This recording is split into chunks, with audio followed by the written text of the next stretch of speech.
दुल्हन के लिए भटक रहा था। गांव जवार के कई लोगों से उसने बात चलाई कि उसके बेटे की शादी हो जाए ताकि घर में एक बहू आ जाए। लेकिन बात बनती नजर नहीं आ रही थी।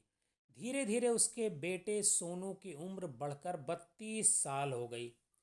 इसी बीच उसकी मुलाकात गुड्डू से होती है और वह सोनू की शादी कराने को तैयार हो जाता है। सोनू की शर्त थी कि वह शादी कराने का खर्च 80,000 रुपये लेगा। सोनू के पिता इस पर तैयार हो जाते हैं। वह दिन भी आता है जब शादी हो जाती है, लेकिन सुहाग रात को सोनू अपनी दुल्हन का चेहरा तक नहीं देख पाता है और अगली सुबह दुल्हन फुर्र हो जाती है। अब अपनी दुल्हन की तलाश में सोनू पुलिस थाने के चक्कर लगा रहा है। नमस्कार, आदाब। डीएनएम शो में अपराध की दुनिया की एक नई कहानी लेकर एक बार फिर आपके सामने हाजिर हूँ। आज की कहानी उस बुंदेलखंड इलाके की है जहाँ पानी की कमी से कई बार शादियाँ नहीं हो पाती हैं।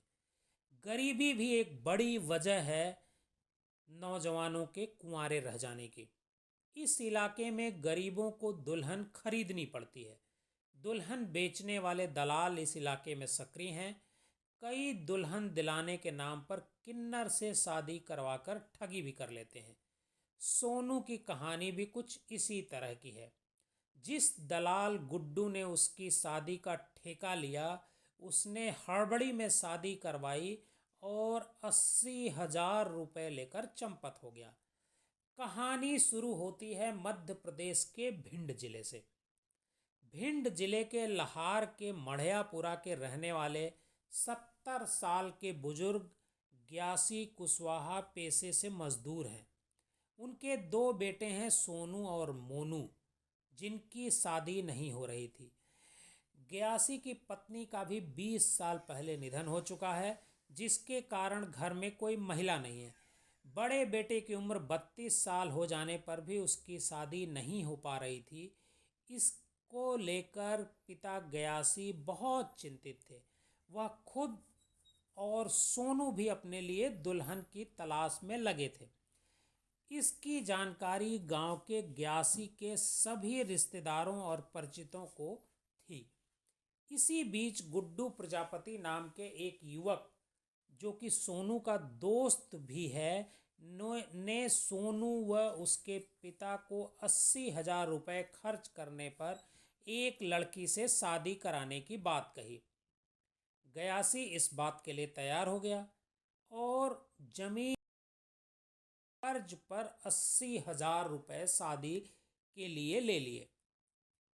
पैसों का इंतजाम होने के बाद 3 अक्टूबर को गुड्डू उन्हें झांसी लेकर गया, जहां स्टेशन के पास ही एक झोपड़ी नुमा मकान में जाने पर अंदर दुल्हन की ड्रेस में घूंघट लिए एक लड़की दिखाई और कहा, आज ही शादी करनी होगी। सोनू व उसके पिता ने कहा कि ठीक है, मंदिर या कोर्ट में शादी कर लेते हैं। जिस पर गुड्डू ने कहा कि कहाँ चक्कर में पड़ रहे हो, बहू मिल रही है, चुपचाप पैसे दो और दुल्हन को विदा कराकर घर ले जाओ। इसके बाद उन्होंने पैसे दिए और गाड़ी से दुल्हन को लेकर घर आ गए। सोनू सुहाग रात पर दुल्हन से कहा कि अब तो चेहरा दिखा दो। तब उसने कहा कि पेट में बहुत दर्द हो रहा है, आज आराम कर लेते हैं, कल चेहरा देख लेना। दुल्हन ने कहा वह बहुत थक चुकी है। सोनी उसकी बातों में आ गया और चेहरा अगली सुबह देखने को तैयार हो गया। सोनू ने बोला, चलो ठीक है, तुम आराम कर लो, मैं भी थक गया हूँ।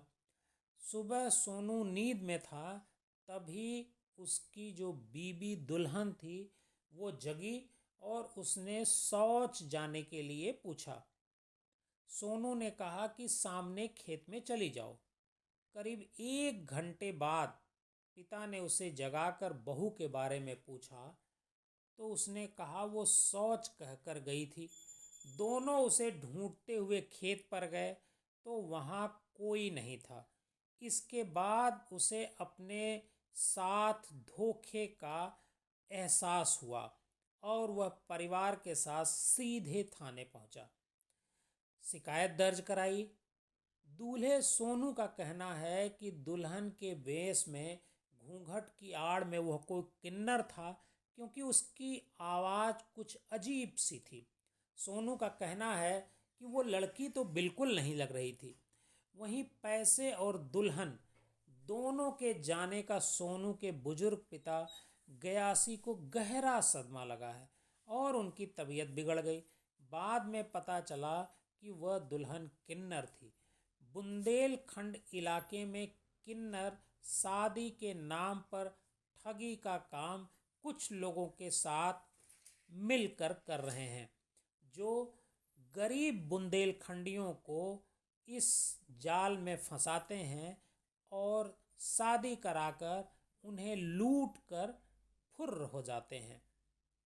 आज की कहानी आपको कैसी लगी, कमेंट बॉक्स में जाकर ज़रूर बताइएगा।